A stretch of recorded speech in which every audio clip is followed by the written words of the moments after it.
এটা সুজনের কাছে দেন, ও লাগায় টানায় দিবে। কি অবস্থা? এস্টিমেট দিবে ইনশাআল্লাহ। আচ্ছা আচ্ছা ঠিক আছে। নিয়ত রাখছি দোয়া করে। আচ্ছা 6 তলা পর্যন্ত সিঁড়ি। আচ্ছা আর আপনার ফ্লোর আপনি বন্ধের আপনার সাইজে দিন। ঠিক আছে। আল্লাহ কমার মধ্যে দিলেই হবে। ঠিক আছে ইনশাআল্লাহ। একটা পাইপ দেখে ডিজাইন করলো না। কোনটা? এই সাইডে একটা পাইপ দেখি সাদা প্লাস্টার। সাদে খেয়াল করে নেই তো। আপনি কেমনে দিছেন আমি জানি না। আমি খেয়াল করিনি, আমি তো দেখবো তাহলে। আমি খেয়াল করিনি।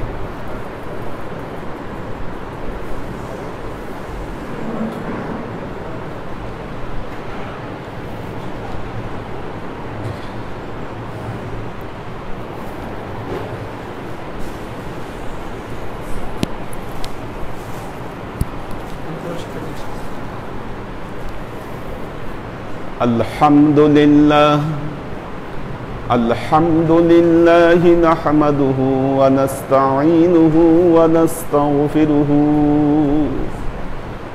ওয়া নু'মিনু বিহি ওয়া নাতাওয়াক্কালু আলাইহি ওয়া নাউযু বিল্লাহি মিন শুরুরি আনফুসিনা ওয়া মিন সাইয়্যাতি আ'মালিনা من يهد الله فهو المهتدي ومن يضلل فلن تجد له وليا مرشدا فنشهد أن لا إله إلا الله وحده لا شريك له ونشهد أن سيدنا وسندنا ونبينا محمدا صلى الله عليه وسلم الذي أرسله الله بالحق بشيرا ونذيرا وداعيا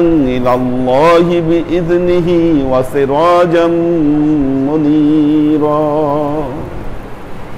وقال الله تعالى في كلامه المجيد وفرقانه الحميد ما كان محمد أبا أحد من رجالكم ولكن رسول الله وخاتم النبيين وكان الله بكل شيء عليما إن الله وملائكته يصلون على النبي يا أيها الذين آمنوا صلوا عليه وسلموا تسليما صلى الله على محمد صلى الله عليه وسلم صلى الله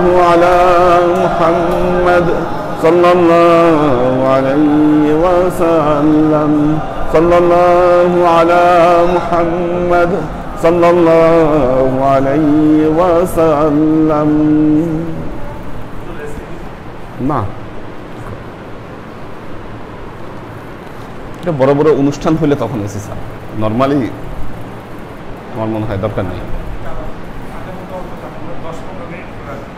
10-15 মিনিট করে তাহলে শুক্রবার করে ক্লাসগুলো মনে হয় চালানো যায়। সেটা তো শুক্রবার করে ক্লাসগুলো। হ্যাঁ কি? হ্যাঁ আচ্ছা ঠিক আছে, যাও।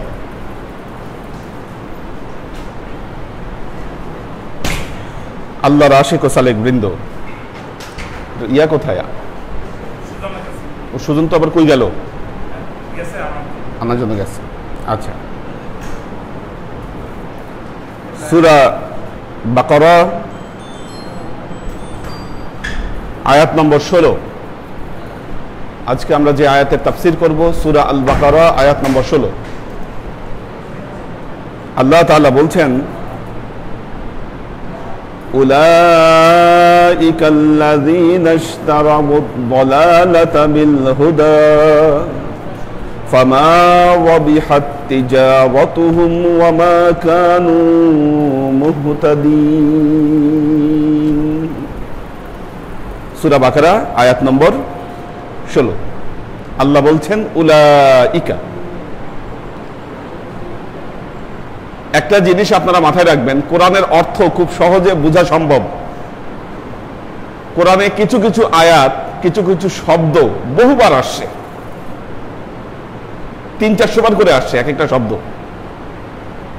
কিছু শব্দ তার চেয়ে বেশি আসছে, যেমন এই যে এটা একটা শব্দ উলাইকা। উলাইকা মানে তাহারা, উলাইকার অর্থই হলো তাহারা। এক এক জায়গায় আল্লাহ এই উলাইকা দ্বারা, হুম দ্বারা, হু দ্বারা বিভিন্ন বিষয়কে উল্লেখ করেছেন, নির্দেশ দিয়েছেন। উলাইকা দ্বারা এখানে এই আয়াতটি মুনাফিকদের ব্যাপারে নাজিল হচ্ছে। আল্লাহ মুনাফিকদেরকে নির্দেশ করলেন, বললেন উলাইকা তারা, আল্লাযীনা যারা ইশতারাবুদ দালালাতা বিল হুদা। ইশতারা, ইশতারা মানে হচ্ছে ক্রয় করে, কিনে। আল্লাহ বলছেন এরা কিনছে, উলাইকাল্লাযীনা ইশতারাবুদ দালালাতা, এরা কি কিনছে? দলালাত। এই সমস্ত মানুষ দালালাত ক্রয় করছে। দালালাত শব্দের অর্থ হলো পথভ্রষ্টতা।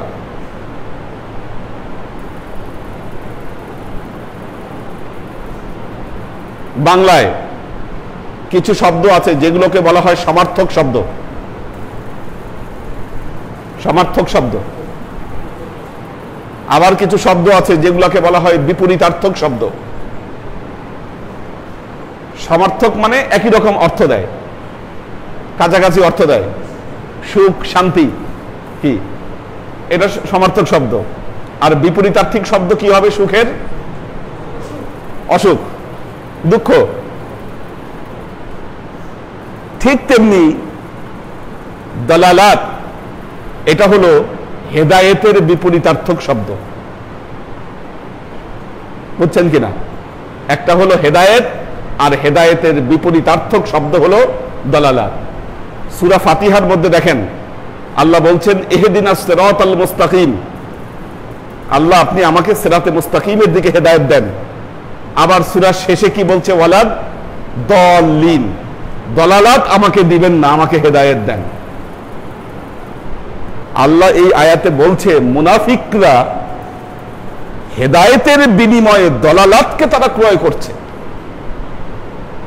উলাইকাল্লাযীনা ইশতারাবুদ দালালাতা, তারা দলালাতকে ক্রয় করছে, পথভ্রষ্টতাকে ক্রয় করছে, বিল হুদা, হেদায়েত বিক্রি করে দিয়ে পথভ্রষ্টতা এরা ক্রয় করছে। আল্লাহ বলছেন ফামা রাবিহাত তিজারাতুহুম ওয়া মা কানু মুহতাদিন। ফামা রাবিহাত তিজারাতুহুম, আল্লাহ বলছেন তাদের এই ব্যবসায় কোনো লাভ হবে না। ফামা রাবিহাত তিজারাতুহুম, তাদের এই ব্যবসায় তারা লাভ করতে পারবে না। ওয়া মা কানু মুহতাদিন, এবং তারা কখনো হেদায়েতও লাভ করতে পারবে না। আল্লাহর আশেক ও সালেক বৃন্দ, আল্লাহর আশেক ও সালেক বৃন্দ, এই পৃথিবীতে, এই পৃথিবী থেকে তারাই সফল হয়ে বিদায় নিবে। একটা কথা মনে রাখবেন, এই পৃথিবী থেকে তারাই সফল হয়ে বিদায় নিবে যারা এই পৃথিবীতে অবস্থানকালীন সময়ে হেদায়েতকে অর্জন করতে পারবে। বুঝছেন কিনা? যে হেদায়েতকে অর্জন করতে পারল না, সে যত জ্ঞান অর্জন করুক, যত জ্ঞানী হোক, যত বিদ্যায় সে বুদ্ধি লাভ করুক, ওই ব্যক্তি কখনো আল্লাহর কাছে মুক্তি লাভ করতে পারবে না। এখন আপনি বলবেন হুজুর এটা আপনি কেমন কথা বললেন? হেদায়েত, হেদায়েত আবার কি জিনিস? আমার হেদায়েত কি লাগবে? আমি আমল করব, আমি নামাজ পড়বো, আমি বন্দেগী করব, এটাই তো আমার জন্য হেদায়েত। কি? আচ্ছা,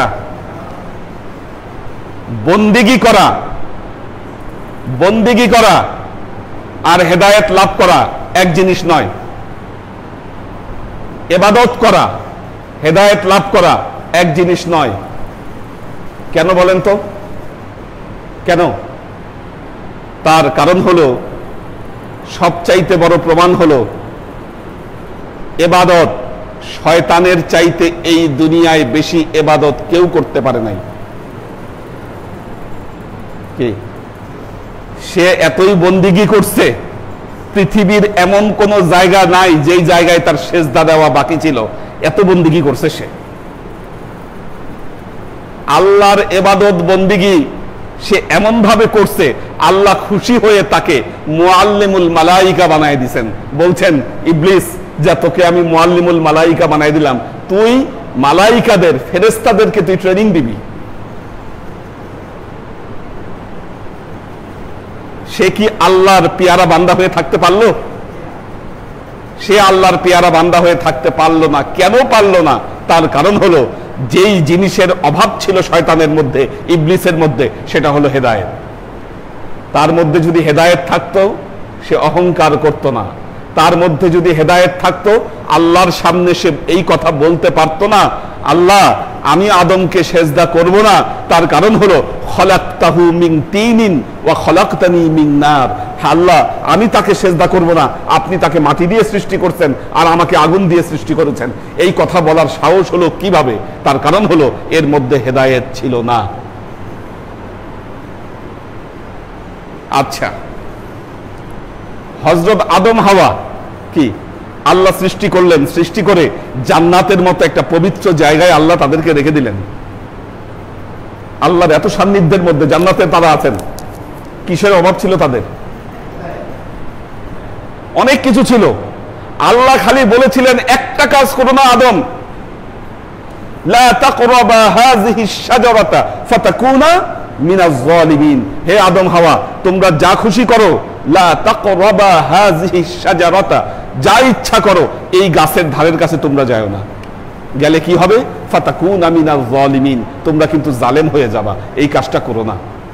একটা নির্দেশ দেখেন, আদম হাওয়ার জান্নাতি শরীয়তে সব জায়েজ, না জায়েজ বলতে কিচ্ছু নাই, সব আল্লাহ জায়েজ করে দিল, খালি একটা না জায়েজ শরীয়তে বলছে, লা তাকরাবা হাযিহিশ শাজারাতা, এই গাছের কাছে যাও না, ফাতাকুনা মিনাজ জালিমিন, তাহলে তোমরা জালেম হয়ে যাবা। আল্লাহর কি খেলা! আদম হাওয়া ওই একটা নির্দেশ মানতে পারলো না। কেন জানেন? কিসের অভাব ছিল? হেদায়েতের অভাব। এখন আপনি বলবেন, হুজুর, আপনি বলতেছেন আদম হাওয়ার হেদায়েতের অভাব ছিল, এটার দলিল কি? এটার প্রমাণ কি? এটার দলিল হলো তারপরের আয়াত। কি? যখন আদম হাওয়া ভুল করে ফেললো, আল্লাহ আদম হাওয়াকে ডেকে বললেন, কুলনা হাবিতু মিনহা জামিআ ফাইম্মা ইয়াতিয়ান্নাকুম মিন্নী হুদান ফামান তাবিআ হুদায়া ফালা খাউফুন আলাইহিম ওয়ালা হুম ইয়াহজানুন। আল্লাহ আদম হাওয়াকে ডেকে বললেন, কুলনা হাবিতু মিনহা জামিআ, হে আদম হাওয়া, তোমরা দুইজন এইখান থেকে বের হয়ে যাও, দুজন থেকে বের হয়ে যাও, এই জান্নাত থেকে তোমরা চলে যাও। এখন আদম হাওয়া তো আল্লাহর কাছে কান্নাকাটি শুরু করছে, আল্লাহ, আমরা যাব, কি উপায় হবে আমাদের? তোমার জান্নাতের মতো জায়গায় থেকে শয়তানের ধোঁকা থেকে আমরা বাঁচতে পারলাম না, এখন কোথায় কোন দুনিয়ায় পাঠিয়ে দিচ্ছ আমাদেরকে, ওখানে কিভাবে আমরা শয়তানের ধোঁকা থেকে বেঁচে থাকতে পারবো? আল্লাহ বললেন, আদম হাওয়া, একটা জিনিস তোমরা ফলো করো, একটা জিনিসের কথা বলে দিচ্ছি, ফাইম্মা ইয়াতিয়ান্নাকুম মিন্নী হুদান, আমি আল্লাহ বলে দিচ্ছি, যে ব্যক্তি হেদায়েত অর্জন করে এই দুনিয়া থেকে আমার কাছে আসবে, যে ব্যক্তি হেদায়েত অর্জন করে আমার কাছে আসবে, অমান তাবেআ হুদায়া, আর এই পৃথিবীতে যে ব্যক্তি হেদায়েতের ইত্তেবা করবে, আমি আল্লাহ বলে দিচ্ছি, ফালা খাউফুন আলাইহিম ওয়ালা হুম ইয়াহজানুন, ওই ব্যক্তির কোনো ভয়ও নাই, ওই ব্যক্তির কোনো চিন্তাও নাই। কি? আল্লাহ কিন্তু আদম হাওয়াকে বিশেষ কোনো আমলের কথা বললেন না, কোনো আমলের তালকিন দিলেন না, একটা তালকিন দিলেন, আদম হাওয়া, এই দুনিয়ায় তোমরা হেদায়েত অর্জন করবা আর এই হেদায়েতকে তোমরা ইত্তেবা করবা, এই দুটো কাজ যদি করতে পারো, আমি আল্লাহ বলে দিচ্ছি তোমাদের কোনো ভয় নাই, তোমাদের কোনো টেনশন নাই। কি শুনেন, এই দরবার থেকে যে পীর ভাইরা চলে যাচ্ছে, কি যে পীর ভাইরা চলে যাচ্ছে, আল্লাহর কাছে তাদের একটা জবাব যথেষ্ট, যে আল্লাহ আমি যাই করেছি এই দুনিয়ায় তোমার হাদি মুর্শিদের সাথে থাকবার চেষ্টা করেছি, হেদায়েতের সাথে অবস্থান করবার চেষ্টা করেছি এবং হেদায়েতকে ইত্তেবা করবার চেষ্টা করছি। কি হেদায়েতকে ইত্তেবা করা এত সহজ বিষয় মনে করেন না, কি কঠিন ব্যাপার। ইত্তেবা এটা কঠিন ব্যাপার। আগের যারা সালেক ছিল তাদের কোয়ালিটি আর বর্তমান যারা সালেক তাদের কোয়ালিটি কি, আগের লোকজন কি তাদের যে ইতমিনান, তাদের যে কোয়ালিটি, কি সামিআনা ওয়া আতাআনা, শুনবো এবং মানবো, এই যে কোয়ালিটি ওনারা যে প্র্যাকটিস করে গেছে, এটা কি আপনারা মনে করছেন এত সহজ? এত সহজ? আজকের মানুষ বিভ্রান্ত। কেন বিভ্রান্ত? কারণ আপনার ডিসিশনের কোনো স্থিরতা নাই। আপনি এক একবার এক একটা চিন্তা করেন। কি আপনি যে আল্লাহকে বলতেছেন প্রতি নামাজে, আল্লাহ ইহদিনাস সিরাতাল মুস্তাকিম, আল্লাহ তুমি আমাকে সিরাতে মুস্তাকিমের দিকে হেদায়েত দাও, এই কথা আল্লাহকে বলতেছেন 5 ওয়াক্ত নামাজে। তার আগে জিজ্ঞাসা করেন আপনার মনের স্থিরতা আছে কিনা, আপনার ডিসিশনের স্থিরতা আছে কিনা, আপনার মন আপনার কবজায় আছে কিনা। কি আপনার সকালে একটা জিনিস ভাল লাগে, দুপুরে একটা জিনিস ভাল লাগে, রাতে একটা জিনিস ভাল লাগে। কি আগের মানুষের পক্ষে জান্নাত পাওয়া খুব সহজ, কারণ তারা সরলতার সাথে সামিআনা ওয়া আতানার মধ্যে তারা তাদের জীবন বিলীন করে দিয়ে গেছে। আপনি আজকে যখন একটা বক্তব্য শুনেন, নিজের মনে মনে আবার আপনি সেটাকে ব্যালেন্স করেন। আচ্ছা হুজুর তো বললো, আচ্ছা দেখি তো একটু দেখি একটু আরেক হুজুর কি কইছে এই কথা। কি হুজুর নির্দেশ দিছে একটা, আপনার মুর্শিদ আপনাকে একটা নির্দেশ দিছে, আপনি আবার চিন্তা করলেন আচ্ছা হুজুর তো বলছে হুজুরের মতো, কামটা আমি আমার মতোই করলাম।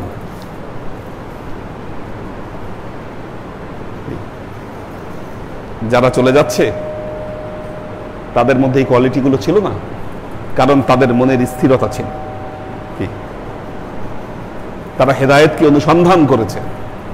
মানুষের ভেতরে যখন হেদায়েত আসে, মানুষের অন্তরে যখন হেদায়েত জায়গা করে নেয়, তখন শাক, সন্দেহ, সিদ্ধান্তের অদৃঢ়তা এগুলো চলে যায় তার ভিতর থেকে। হেদায়েত কঠিন জিনিস। আল্লাহ আদম হাওয়াকে বললেন যদি বাঁচতে চাও এই দুটো জিনিস নিয়ে তুমি আমার কাছে আসো আদম হাওয়া, আমি আল্লাহ বলে দিচ্ছি তোমার মুক্তির জন্য আর কোনো টেনশন করা লাগবে না। সূরাতুল ফাতিহা, কি সূরা ফাতিহা, লা সলাতা ইল্লা বিফাতিহাতিল কিতাব, সূরা ফাতিহা ছাড়া কোনো নামাজ হয় না।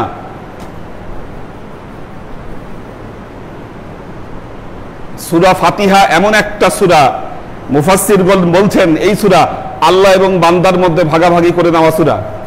কেন? 3.5 আয়াতে বান্দা আল্লাহর কাছে কিছু চেয়েছে, 3.5 আয়াত আল্লাহর প্রশংসা করেছে। কি আল্লাহ বান্দা বলছে আল্লাহকে নামাজে দাঁড়িয়ে, আলহামদুলিল্লাহি রাব্বিল আলামিন, সমস্ত প্রশংসা বিশ্ব প্রতিপালক আল্লাহর জন্য। কি সমস্যা কেন? ও আচ্ছা, আল্লাহ বললেন সমস্ত প্রশংসা বিশ্ব প্রতিপালক আল্লাহর জন্য, এটা আল্লাহর প্রশংসা না স্যার। আর রহমানির রহিম, আল্লাহ তুমি পরম করুণাময় এবং তুমি দয়ালু, আল্লাহর প্রশংসা করলেন দ্বিতীয় আয়াতে। 3 নম্বর আয়াতে বলে কি বললেন? মালিকি ইয়াউমিদ্দিন, আল্লাহ তুমি বিচার দিবসের মালিক তুমি। এই যে 3 আয়াত একদম আল্লাহর প্রশংসা করলেন। 4 নম্বর আয়াতের প্রথম অংশে বললেন ইয়্যাকা না'বুদু, আল্লাহ আমরা তো তোমার ইবাদত করি। এই আয়াতের পরের অংশে গিয়ে বলছেন ওয়া ইয়্যাকা নাস্তাঈন, আল্লাহ আমরা তোমার কাছ থেকে কিছু চাই। এই যে চাওয়া শুরু করলেন, এতক্ষণ কিন্তু কিচ্ছু চান নাই। 3.5 আয়াত আল্লাহর প্রশংসা করছেন, 3.5 আয়াতের পরে গিয়ে আল্লাহর কাছে চাওয়া শুরু করছেন। কি চাইলেন আল্লাহর কাছে? সূরা ফাতিহা শিখাইছে কে? আল্লাহ তো বান্দাকে শিখিয়েছে। কি কারণ এটা একটা দোয়া। আল্লাহকে শিখিয়েছে বান্দা দোয়া, এবং আল্লাহ এটাও শিখালো বান্দা দোয়া করার আগে আল্লাহর কাছে কিছু ইবাদত উপস্থাপন করো, তারপর দোয়া চাও। দোয়াটা কিভাবে চাইতে হবে এটাও শিখিয়ে দিয়ে গেছেন এই সূরায়। তো আল্লাহর এই প্রশংসা করে তারপর আল্লাহর কাছে চাওয়া, একটা চাওয়াই সূরা ফাতিহায় আল্লাহ বান্দাকে শিখিয়েছে। আল্লাহ বললেন ইহদিনাস সিরাতাল মুস্তাকিম, আল্লাহ তুমি আমাকে সিরাতে মুস্তাকিমের দিকে তুমি হেদায়েত দাও। ইহদিনাস সিরাতাল মুস্তাকিম, আল্লাহ তুমি আমাকে সিরাতে মুস্তাকিমের দিকে তুমি হেদায়েত দাও। এই যে হেদায়েত কি, গায়রিল সিরাতাল্লাযীনা আনআমতা আলাইহিম, যেই পথের উপরে আল্লাহ তুমি কি করেছো, তোমার নিয়ামত নাজিল করেছো। এই হেদায়েতের পথের উপরেই তুমি নিয়ামত নাজিল করেছো। আনআমতা আলাইহিম গায়রিল মাগদুবি আলাইহিম, আল্লাহ এই পথ থেকে আমাকে তুমি কখনো দূরে সরাইয়ে দিও না। ওয়ালা দাল্লিন, এই পথ থেকে তুমি আমাকে কখনো পথ ভ্রষ্ট করিও না। একটা দোয়াই দেখেন যে আল্লাহ তুমি আমাকে আজীবন হেদায়েতের উপর তুমি প্রতিষ্ঠিত রাখো। আল্লাহর আশিক ও সালেক বৃন্দ, হেদায়েত পেতে হলে, দুনিয়ায় শয়তানের ধোঁকা থেকে বাঁচতে হলে, মুক্তি লাভ করতে হলে আপনাকে হেদায়েত অর্জন করতে হবে। আর এই হেদায়েত অর্জন করার জন্য কি করতে হবে, এই নির্দেশনাও আল্লাহ পবিত্র কোরআনে দিয়েছেন। কোন সূরায়? সূরা কাহাফে। কি সূরা কাহাফে আল্লাহ বললেন মান ইয়াহদিল্লাহু ফাহুয়াল মুহতাদি ওয়া মান ইউদ্লিল ফালান তাজিদা লাহু ওয়ালিয়াম মুরশিদা। আল্লাহ বলছেন মান ইয়াহদিল্লাহ, আল্লাহ যাকে হেদায়েত দিবেন সেই হেদায়েত পাবে। ওয়া মান ইউদ্লিল, যাকে পথভ্রষ্ট করবেন, ফালান তাজিদ ওয়ালিয়াম মুরশিদা, যাকে আল্লাহ পথভ্রষ্ট করবেন সে কোনোদিন ওলি মুর্শিদের দেখা পাবে না। একটা জিনিস, সূরা কাহফের কাহিনী আপনারা জানেন কিনা? কি আসহাবে কাহফের কাহিনী? হ্যাঁ, সংক্ষেপে বলি।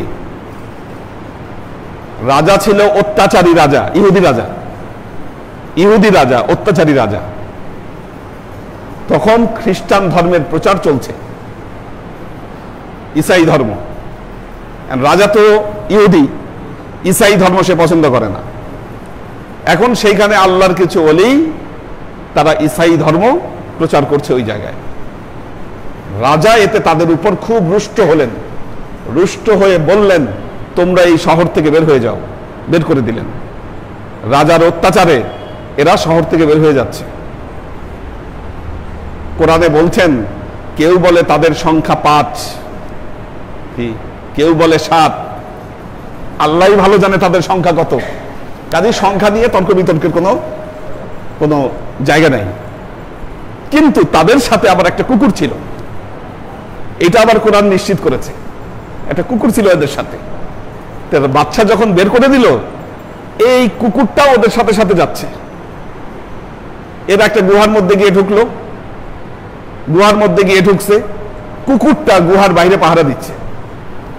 বাদশার লোকজন আবার এদেরকে খোঁজার জন্য ওই পাহাড়ে গেছে, ওই গুহায় গেছে। গিয়ে যখন দেখছে যে না একটা কুকুর বাইরে বসে আছে, ওরা আর গুহার মধ্যে ঢুকে নাই, যে যেহেতু বাইরে কুকুর আছে তাই গুহার মধ্যে মানুষ থাকবে না, এটা মনে হয় কুকুরের গুহা। যাই হোক, ওরা ভেতরে ঢুকে একটু ক্লান্ত হয়ে গেল। ক্লান্ত হয়ে গিয়ে বললো আচ্ছা ঠিক আছে আমরা একটু 1 ঘন্টা ঘুমাই নেই, এত দূর হেঁটে শরীর ক্লান্ত হয়ে গেছে। ওরা গুহার মধ্যে ঢুকে 1 ঘন্টা ঘুম দিল। ঘুম থেকে উঠছে, উঠার পর খিদা লাগছে। খিদা লাগার পরে ওদের মধ্যে থেকে একজনকে পয়সা দিয়ে বলছে বাজারে যাও, বাজারে গিয়ে তোমরা একটু খাবার কিনে নিয়ে আসো। ওই লোক খাবার কিনতে আসছে বাজারে, দোকানে টাকা দিছে। দোকানদার বলে ভাই কি টাকা দিচ্ছেন আপনি আমার? এটা অচল টাকা, আপনি 200 বছর আগে টাকা দিচ্ছেন আমারে। হেই, মাথা খারাপ হয়ে গেছে? 200 বছর আগের টাকা মানে? এটা কারেন্ট নোট। আমি ঘুম থেকে উঠে আমি খাবার কিনতে আসছি। তখন বললো তোমাদের বাচ্চাকে।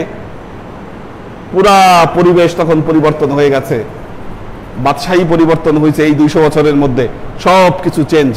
আত্মীয় স্বজন পরিচিত মানুষ যারা ছিল সব মরে ভূত হয়ে গেছে। এরা যাদের নাম বলতেছে তারা সবাই মানে সে কাউকে কাউকে মানুষ চিনে, আবার কাউকে চিনেও না। যে রাজার নাম বলেছে রাজাকে চিনে। সব হইচই পড়ে গেল যে 200 বছর আগের মানুষ কই থেকে বের হয়ে আসছে। তখন ওই লোক বললো আমার সাথে আরো মানুষ আছে। সবাই বললো তাহলে চলো দেখি কোথায় তারা। খুঁজতে খুঁজতে পাহাড়ের গুহায় আসছে। তখন এই লোক বললো আচ্ছা তোমরা দাঁড়াও, আমি বাকি লোকদেরকে ডেকে আমি নিয়ে আসতেছি। এই কথা বলে ওই লোক যখন গুহায় ঢুকলো সবাই গায়েব হয়ে গেল, কাউকে আর পাওয়া গেল না, সব গায়েব। লোকজন আর কাউকে খুঁজে পাইল না। এটা হলো আসহাবে কাহাফের ঘটনা। সূরা কাহাফের মধ্যে এই ঘটনা বর্ণিত হয়েছে। এই যে আজকে একটা প্রশ্ন করেছিল যে সূরা মানে শুক্রবার বৃহস্পতিবার দিবাগত রাতে সূরা দোখান, অর্থাৎ শুক্রবার রাত, যেটা বৃহস্পতিবার দিবাগত রাত ওইটা শুক্রবারের রাত, ওই রাতে সূরা দোখান পড়ার নির্দেশ। বলা হচ্ছে সূরা দোখান পড়লে ফজর উদিত না হওয়া পর্যন্ত 70,000 ফেরেশতা আল্লাহর দরবারে ওই ব্যক্তির মাগফিরাতের জন্য দোয়া করে। আবার সূরা কাহাফ শুক্রবার দিনে, যে ব্যক্তি শুক্রবার দিনে সূরা কাহাফ পড়বে আল্লাহ কিয়ামতের ময়দানে তাকে 2টা নূর দান করবে। তো এই জন্য শুক্রবার দিনে বেলায় হলো সূরা কাহাফ, আর রাতে বেলায় হলো সূরা দোখান। তো এই যে সূরা কাহাফ, এই ঘটনা এই সূরার মধ্যে আসছে। তো লোকজন ঢুকে আর পাইল না। মজার ব্যাপার হচ্ছে জান্নাতে কোনো কুকুর যাবে না, কুকুর থাকবে না, শুধু এই কুকুরটা জান্নাতে যাবে। হাদিসের বর্ণনায় আসে এই কুকুর জান্নাতে যাবে একটা। এখন প্রশ্ন হলো একটা কুকুর কেমনে জান্নাতে যায়? কি আমল আছে এই কুকুরের? কি কুকুরের আমল কি বা থাকতে পারে? কিছুই তো নাই, ও তো একটা কুকুর। কি মুফাসসিরগণ বলছেন এই কুকুরের আমল হলো একটাই, যে সে আল্লাহর ওয়ালিদের সোহবতে ছিল। বুঝেন? এই জন্য মাওলানা জালালউদ্দিন রুমি বলতেছে, মাওলানা জালালউদ্দিন রুমি যে এই কথা বলছে, হাদকে ক হাদ হাম নশীনাত ব খোদা গো নশীনাত ব হুজুরে আউলিয়া এক জামানা সোহবতে ব আউলিয়া বেহতারাজ সাদ সাল তোআতে বিরিয়া। তিনি বলছেন হারকে খহাদ হাম নশীনাত ব খোদা, যে খোদার সান্নিধ্যে যেতে চায় গো নশীনাত ব হুজুরে আউলিয়া, ও যেন ওলিয়া আউলিয়াদের সোহবতে গিয়ে বসে। এক জামানা সোহবতে ব আউলিয়া, একটা মুহূর্ত ওলিয়া আউলিয়ার সোহবতে থাকা বেহতারাজ সাদ সাল তোআতে বিরিয়া, শত সহস্র বছর নিরহংকার ইবাদতের চাইতে সেটা উত্তম। এরপর মাওলানা রুমি বলছেন গারতু খারো সঙ্গ মারমার সবই চুনবে সোহবতে দিল রসি গোহার চাবি। তুমি যদি নুরি হও, মার্বেল হও, পথের ধুলা হও, যখন তুমি আল্লাহর ওয়ালিদের সোহবতে যাবা গৌহার সবই তুমি মণিমুক্তায় পরিণত হবা। তুমি মণিমুক্তায় পরিণত হয়ে যাবা। এই যে আসহাবে কাহাফের কুকুর, ও তো কুকুর, এই কুকুরের জান্নাতে যাবার, এই কুকুর জান্নাতে যাবার সৌভাগ্য অর্জন করলো একমাত্র এই আল্লাহর ওয়ালিদের সোহবতের কারণে। আল্লাহর আশিক ও সালেক বৃন্দ, এটা হলো হেদায়েত। কি এটা হলো হেদায়েত। আল্লাহ বলছেন এই আয়াতে, সূরা বাকারার 16 নম্বর আয়াত, বলছেন উলাইকাল্লাযীনা ইশতারাউদ দালালাতা বিল হুদা, এরা হেদায়েত বিক্রি করে দালালাত ক্রয় করছে। কি কারা কারা কারা? শুরুতেই বলেছি উলাইকা মানে কারা? মুনাফিকরা, নট কাফেররা, মুনাফিকরা। মুনাফিক আর কাফেরের মধ্যে পার্থক্য আছে। কাফের তো কাফেরই। কি কাফেরের কোনো মা বাপ নাই। যারা অস্বীকার করছে তো করছি, কি আমরা দিন মানি না তে মানি না, যারা নাস্তিক, যারা বলে আমরা আল্লাহ খোদায় বিশ্বাস করি না, যারা ধর্ম বিশ্বাস করে না, কি ওরা তো নাই, ওরা তো নাস্তিক। কিন্তু যারা ইসলামের লেবাসে থেকে ইসলামকে ক্ষতি করার চেষ্টা করে। কি আল্লাহর নবীর সময়ে যারা আল্লাহর নবীকে বোঝাইতে চাইছে নবী আমরা ইসলাম মানি, আমরা ইসলাম কবুল করি, কিন্তু তারা আসলে ইসলামের শত্রু, এরা হলো মুনাফিক। কি এরা মুনাফিক। আচ্ছা একটা জিনিস দেখেন, আজকে যে মুসলমানেরা সারা পৃথিবীতে নির্যাতিত, আজকে মুসলমানেরা সারা পৃথিবীতে নির্যাতিত, তারা এই মুসলমানরা যদি মুনাফিক না হতো তাহলে এদেরকে নির্যাতন করতে পারত? কি মিয়ানমারে ইচ্ছা মতো মুসলমান মারছে না? কি হাদিসে একটা কথা বলা হয়েছে, বোবা শয়তান, বোবা শয়তান, হাদিসের ভাষা এটা, বোবা শয়তান। মিয়ানমারে মুসলমান মারছে, পৃথিবীতে আছে কতগুলা মুসলিম নেতা বোবা শয়তান, বোবা শয়তান হয়ে সবগুলা বুঝেছিল। কি এগুলা মুনাফিক নাকি? কি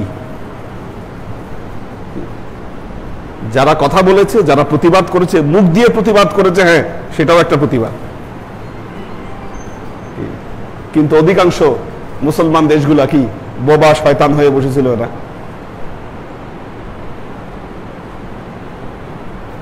আফগানিস্তানে হামলা করছে, বলছে কিছু? লিবিয়া কি গাদ্দাফিরে শেষ করছে, বলছে এই বোবা শয়তানগুলা কিছু? বোবা শয়তানগুলা চুপ। ইরাক শেষ করে দিছে, মুসলমানদের ইতিহাস ঐতিহ্যের লীলাভূমি শেষ করে দিছে, এবং একটা একটা করে ধরে টার্গেট নিয়ে একটা একটা জবাই করতেছে চোখের সামনে, সারা পৃথিবীর মুসলমানদের সামনে একটা একটা করে ধরে ধরে জবাই করতেছে। এই বোবা শয়তানগুলা চুপ।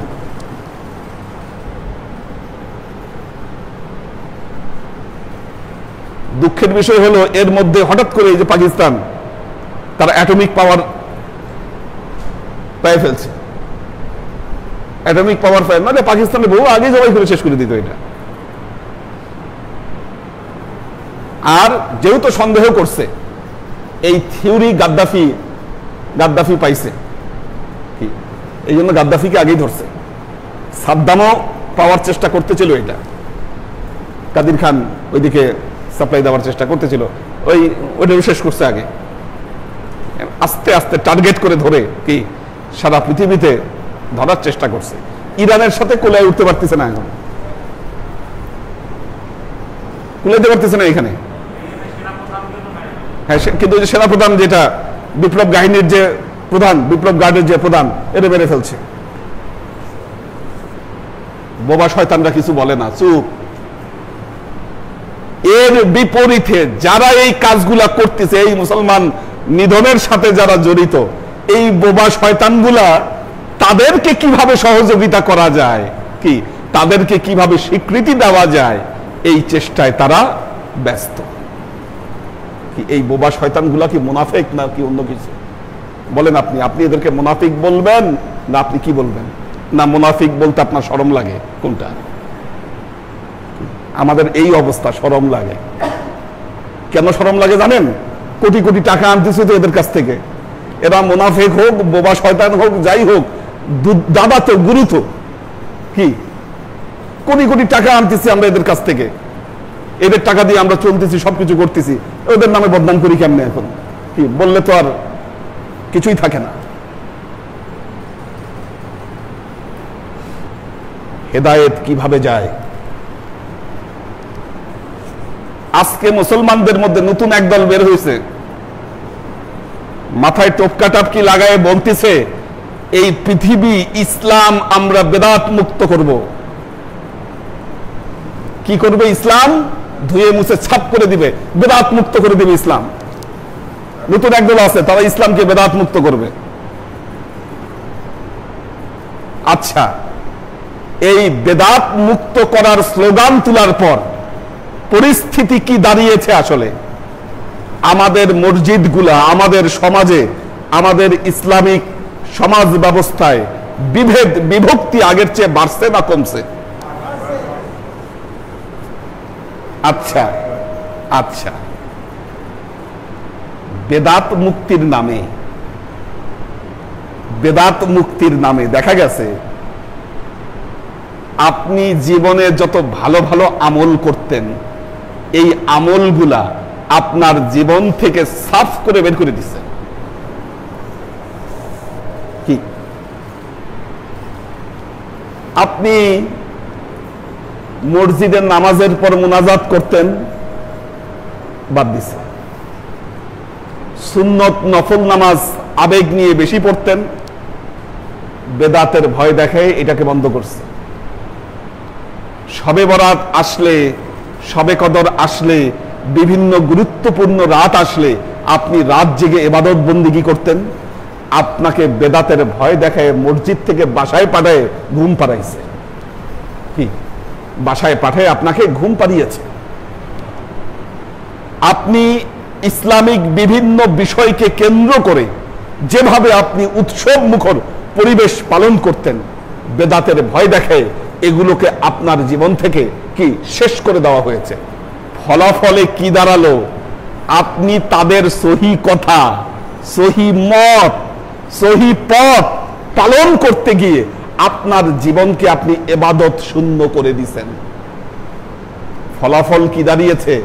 আপনি কি আসলে হেদায়েত পেয়েছেন, না আপনি দিনে দিনে দালালতের দিকে আপনি আগাচ্ছেন? কোনটা? কঠিন ষড়যন্ত্রের মধ্যে আমরা আছি। কি বাংলাদেশের ইয়াং সমাজ বহু মানুষ আছে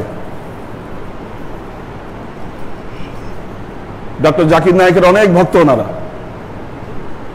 আপনি বলবেন যে হুজুর ডক্টর জাকির নায়েক কি খারাপ কথা বলে নাকি? ওনার হাতে তো বহু মানুষ মুসলমান হয়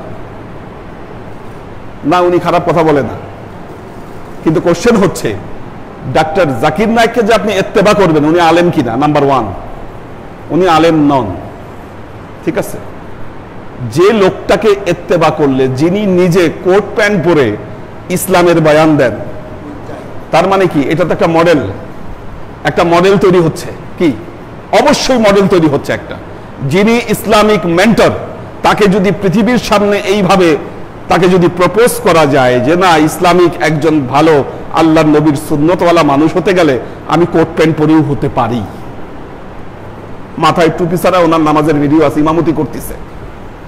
কি পিছে আবার যে ইমাম সাহেব গুলা সুন্দর মাথায় পাগড়ি পুগড়ি লাগায় ওনার পিছনে দাঁড়ায় ইক্তেদা করতেছে।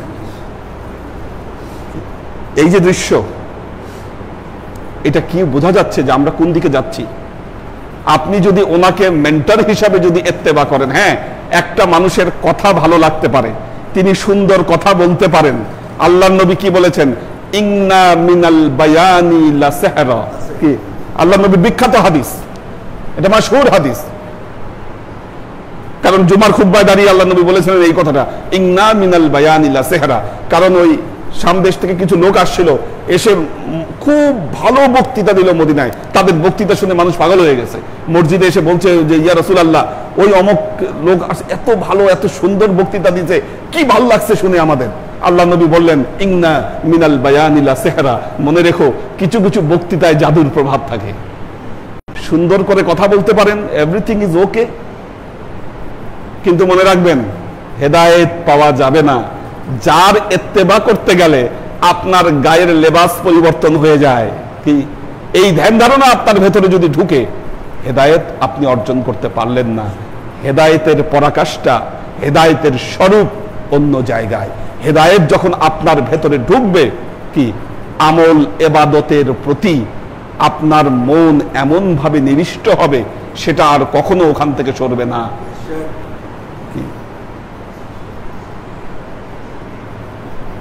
একটা কথা আমি প্রায় বলি, এখানে যারা আসে ইয়াং, আমি কিন্তু কাউকে কখনো বলি নাই দাড়ি রাখতে, বলি নাই।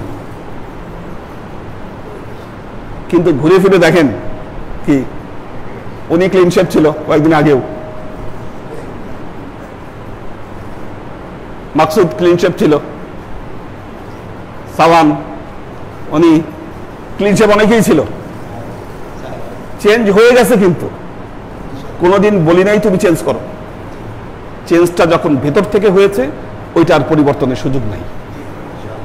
যদি এটা ভেতর থেকে হয় এটা চেঞ্জ হবে না কোনোদিন। জোর করে যদি আপনি চেঞ্জ করান টিকবে না বেশি দিন। কি এরকম বহু মানুষ দেখেছি আমি, আমার জীবনে বহুত দেখা। মসজিদে গিয়ে 2-3টা চিল্লা টিল্লা লাগে, একদম মানে শরীর মানে গেট আপ টেট আপ পুরা চেঞ্জ, কয়েকদিন পর আবার যাতাই। কারণ কি? কারণ হলো আপনি জোরপূর্বক আপনার নিজের অবয়বকে আপনি পরিবর্তন করেছেন, কিন্তু আপনার ভেতরে হেদায়েত ঢোকেনি।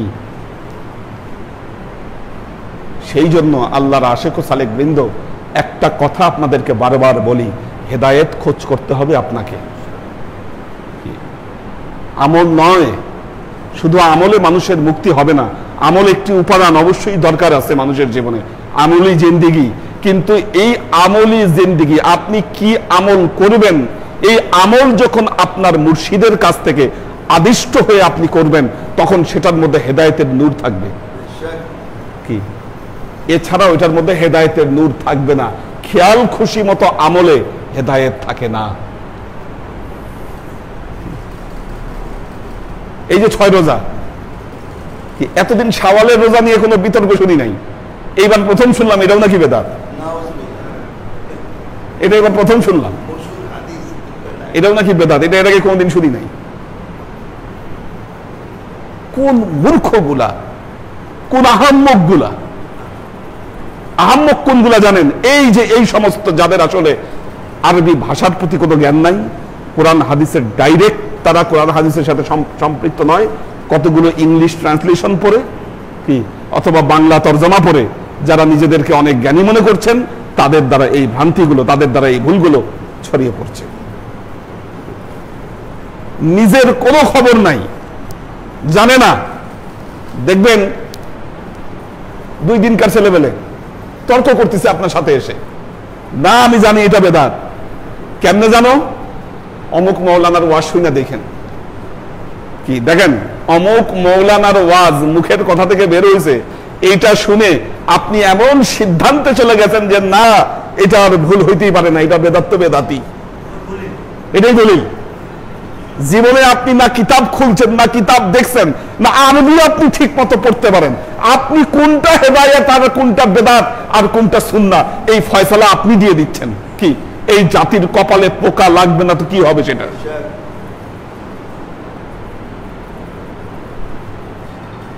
এটাই হচ্ছে জাহালাত,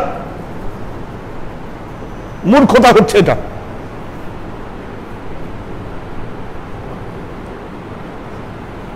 আল্লাহর আশিক ও সালেক বৃন্দ, আল্লাহ নবী সেজন্য বিদায় হজে যে লাকাদ তারাকতু ফীকুম আমরাইন কিতাবাল্লাহ ওয়া সুন্নতি, আল্লাহর নবীর সুন্নাহর উপরে বা তার কিতাবের মধ্যে আমরা যদি না আসতে পারি, হেদায়েত থেকে দিনে দিনে আমাদেরকে দূরে সরে যেতে হবে, পথ ভ্রষ্টতা আমাদেরকে অর্জন করতে হবে। এই কথাই আল্লাহ বলছেন কি, উলাইকাল্লাযীনা ইশতারাউদ দালালাতা বিল হুদা। আল্লাহ বলতেছে যে এরা হেদায়েত হেদায়েত বিক্রি করে দিয়ে দলালাত কিনতেছে, এরা দলালাত কিনতেছে আর হেদায়েত বিক্রি করে দিচ্ছে। পরবর্তী শব্দ কি বললেন? বর্তমান যারা নাস্তিক আছে, দেখেন বর্তমান যারা নাস্তিক, এই নাস্তিকরা বলে হুজুররা নাকি ধর্ম নিয়ে ব্যবসা করে। কি বাংলাদেশের বড় বড় যে নাস্তিকগুলো আছে, এই নাস্তিকগুলা বলে হুজুররা ধর্ম নিয়ে ব্যবসা করে। কি আচ্ছা, এই কথা শুনলে মন খারাপ করার কোনো কারণ আছে কি? যদি বলে থাকে ঠিক বলেছে, হ্যাঁ এটা ব্যবসা, আল্লাহ বলছে কি? আল্লাহ বলছে ব্যবসা। আল্লাহ বলছে তোমরাও ব্যবসা করতেছো, আল্লাহওয়ালা লোকেরাও ব্যবসা করতেছে, কিন্তু তোমাদের ব্যবসায় কোনো লাভ হবে না। ফামা রাবিহাত তিজারা, একেবারে তিজারা শব্দটা ব্যবহার করছে এখানে। তিজারা মানে কি? ব্যবসা। বলতেছে তোমাদের ওই ব্যবসায় লাভ হবে না যারা হেদায়েত বিক্রি করে দিয়ে দালালাত যারা কিনতেছে ওই ব্যবসায় তারা লাভ হবে না। আল্লাহর আশিক ও সালেক বৃন্দ, কিসের মোহে আপনি ঘুরে বেড়াচ্ছেন? একটু চিন্তা করেন, নিজের মধ্যে উপলব্ধি নিয়ে আসেন। কিসের মোহে ঘুরে বেড়াচ্ছেন? কিসের পেছনে ছুটতেছেন যে আপনি আল্লাহর কাজকর্ম করতে পারছেন না? আল্লাহ খোদার কাজকর্ম আপনার দ্বারা হয় না, আপনি আল্লাহর পথে আসতে পারছেন না।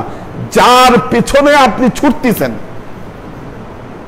আপনি আজকে মারা গেলে আপনার এই গায়ের জামাটাও তো আপনি নিতে পারবেন না।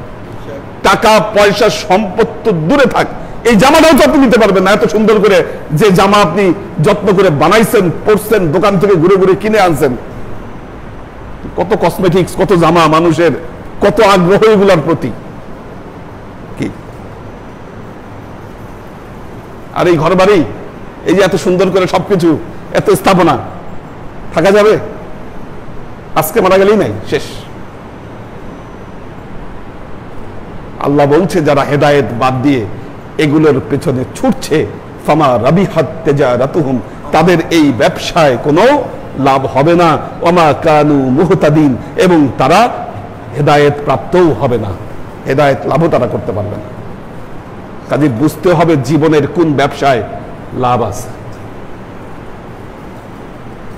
জীবনের কোন ব্যবসায় লাভ আছে। আপনি যে ব্যবসা নিয়ে ঘুরছেন ওই ব্যবসায় কোনো লাভ হবে না। আল্লাহর আশিক ও সালেক বৃন্দ,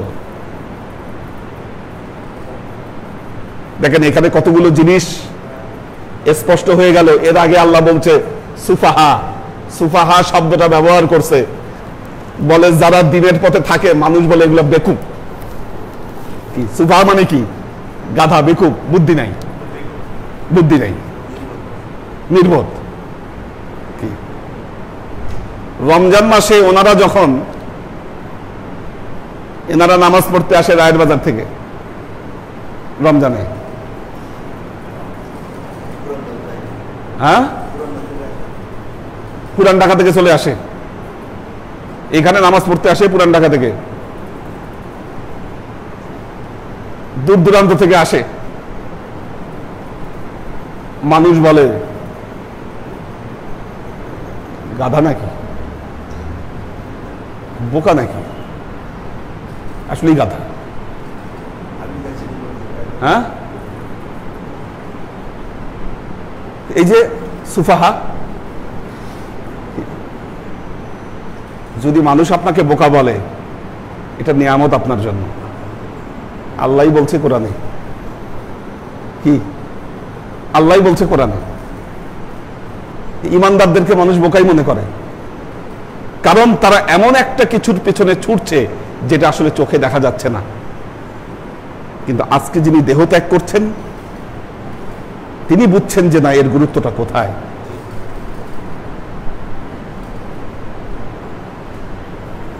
আল্লাহর আশিক ও সালেক বৃন্দ, আল্লাহ যে মানুষকে চতুষ্পদ জন্তুর সাথে তুলনা করেছেন, বলছে উলাইকা কাল আনআম, মানুষ হচ্ছে চতুষ্পদ জন্তুর মতো।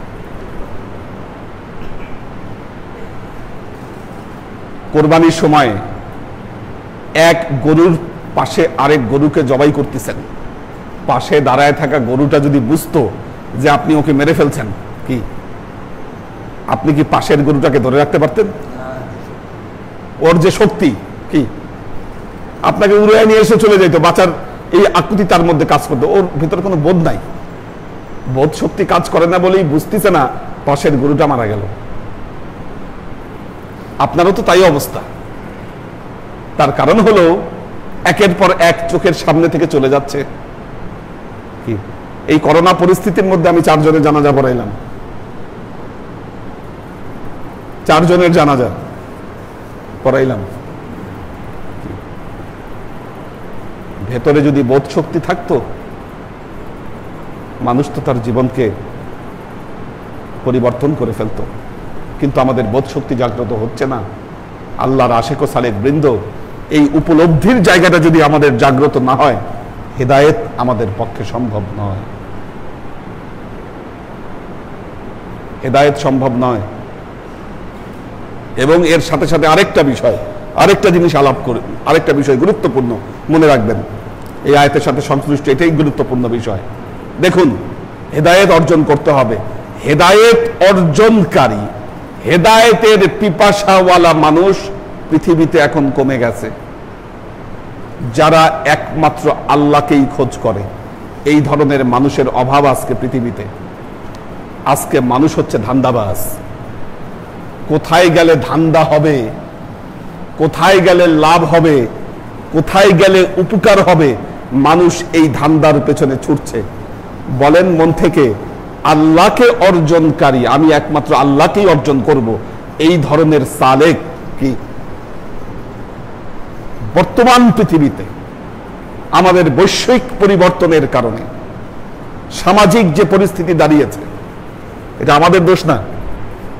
কারণ দেখতেছি আশেপাশে সব জায়গায় যারা ধান্দাবাজি করতে পারে তাদের উন্নতি হচ্ছে, যারা মানুষের সাথে চাটুকারি করতে পারে তাদের উন্নতি হচ্ছে, যারা মানুষকে মিথ্যা কথা বেশি বলে তারা হয়তো আমাদের বাহ্যিক দৃষ্টিতে দেখতেছি তারা উন্নতি করছে।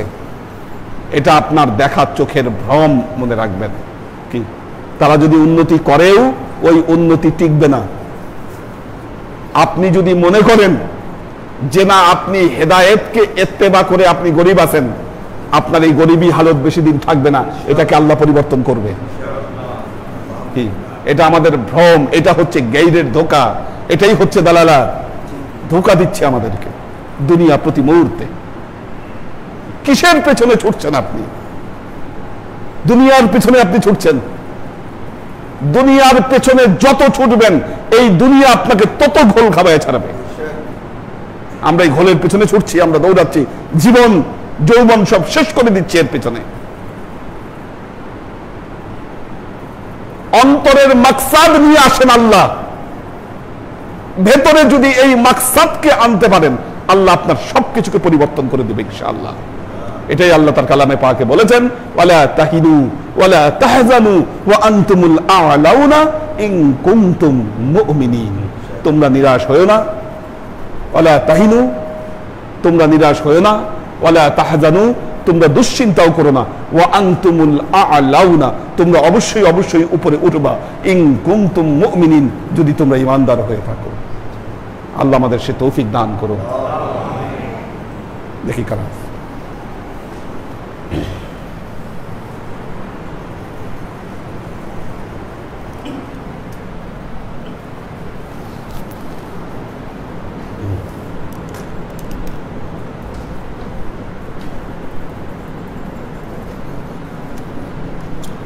অন্তু আহমেদ, শামসুস সাদিকিন, সাজ্জাদ রহমান, নূর হোসেন খোকন, রাফিউর রহমান আসিফ, নাজমুল হোসাইন, ওমর শরীফ, রাফিউর রহমান আসিফ সালাম দিয়েছে। কটা বাজে? সময় আছে, সময় আছে। মোহাম্মদ নাসিম হোসেন, আমরিন শরীফ সবাইকে সালাম দিয়েছে। আমিনা বেগম, ওমর শরীফ সালাম দিয়েছে। জাইনাল আবেদিন কায়েস, শোয়েব খান, মোহাম্মদ আলাউদ্দিন মিয়া, ফারিজা ফাইরুজ, এমডি সুমন, তাইবা, আব্দুস সাত্তার, হানিফ খান, সানভি রহমান সালাম দিয়েছে। হানিফ সালাম দিয়েছে। সুজা খান, মোহাম্মদ শামসুস সালেহিন সালাম দিয়েছে। লুনা তাবাসসুম লুবনা সালাম দিয়েছেন, দোয়া চেয়েছেন। আব্দুল আউয়াল আছেন। সৈয়দ নাসিমুল ইসলাম পটল, আমাদের আব্দুল সাত্তার বলেন আসসালামু আলাইকুম আম্মাজান, পীর বোন সবাইকে সালাম জানাবেন, আমার জন্য দোয়া করবেন। আল্লাহ যেন আমাদের সকল গুনাহ মাফ করে দিয়ে মুর্শিদের নির্দেশনা মোতাবেক চলতে পারি। শাকেরা আফজারা সালাম দিয়েছে। জেবা ফারজানা সালাম দিয়েছে। সবাইকে মোনাজাত করে দিই।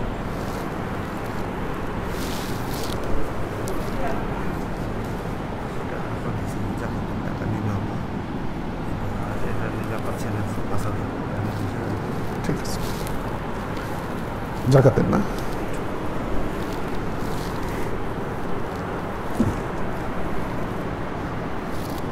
اللهم آمين. اللهم صل على محمد وعلى آل محمد كما صليت على إبراهيم وعلى آل إبراهيم إنك حميد مجيد. اللهم بارك على محمد وعلى آل محمد كما باركت على إبراهيم وعلى آل إبراهيم إنك حميد مجيد. ربنا ظلمنا أنفسنا وإن لم تغفر لنا وترحمنا لنكونن من الخاسرين ربنا آتنا في الدنيا حسنة وفي الآخرة حسنة وقنا عذاب النار ربنا لا تزغ قلوبنا بعد إذ هديتنا وهب لنا من لدنك رحمة إنك أنت الوهاب اللهم إنك عفو تحب العفو فاعف عني يا غفور الرحيم الودود اللهم نور قلوبنا بنور الإيمان ونور قلوبنا بنور الإسلام ونور قلوبنا بنور الإحسان وزين أخلاقنا بنور محمد صلى الله عليه وسلم اللهم إنا نسألك علما نافعا رزقا واسعا عملا مقبولا شفاء من كل داء قلبا خاشعا ذهنا ذاكرا إيمانا كاملا توبة قبل الموت راحة عند الموت ونجاة بعد الموت اللهم إنا نسألك رحمتك في كل درجة فلاح في كل أمر ونعوذ بك من الشرك والشك والنفاق والبدعة ومن كل وسوسة الشيطان يا الله يا رحمن يا مالك আমরা এতক্ষণ তোমার দরবারে যে সমস্ত আমলকে উপস্থাপন করলাম ত্রুটি মুক্তভাবে এই আমলগুলোকে তুমি আমাদের তরফ থেকে কবুল করে নাও তুমি আমলের যাজা আমাদের প্রিয় নবী হযরত মুহাম্মদ মুস্তাফা সাল্লাল্লাহু আলাইহি ওয়াসাল্লামের কাছে পৌঁছে দাও আল্লাহ আমাদের নবীর পরিবারবর্গের কাছে তুমি এর যাজাকে পৌঁছে দাও আমাদের নবীর সাহাবায়ে কেরামের কাছে তুমি এর যাজাকে পৌঁছে দাও এই দুনিয়ার সমস্ত আম্বিয়ায়ে কেরাম সাহাবায়ে কেরাম তাবেঈন তাবেঈন ওয়ালি আউলিয়া গাউস কুতুব আমাদের মা বাবা ভাই বোন আত্মীয় স্বজন এই দরবার থেকে যত পীর ভাই বোন চলে গেছে সবার রূহে আল্লাহ তুমি এর যাজাকে পৌঁছে দাও তুমি তোমার হাবিবের ওসিলায় আমাদের সবাইকে কবুল ক্ষমা করে দাও আমাদের জীবন থেকে সমস্ত অভাব অভিযোগ বালা মুসিবত দুঃখ কষ্ট রোগ শোককে দূরীভূত করে দিয়ে দৃঢ় হস্তে তোমার দ্বীনের খেদমতের তৌফিক তুমি আমাদেরকে দান করো আজীবন যেন তোমার হেদায়েতের পথে প্রতিষ্ঠিত থাকতে পারি সে তৌফিক তুমি আমাদেরকে দান করো سبحان ربك رب العزة عما يصفون سلام على المرسلين والحمد لله رب العالمين واجعل آخر كلمتنا عند الموت لا إله إلا الله محمد رسول الله صلى الله عليه وسلم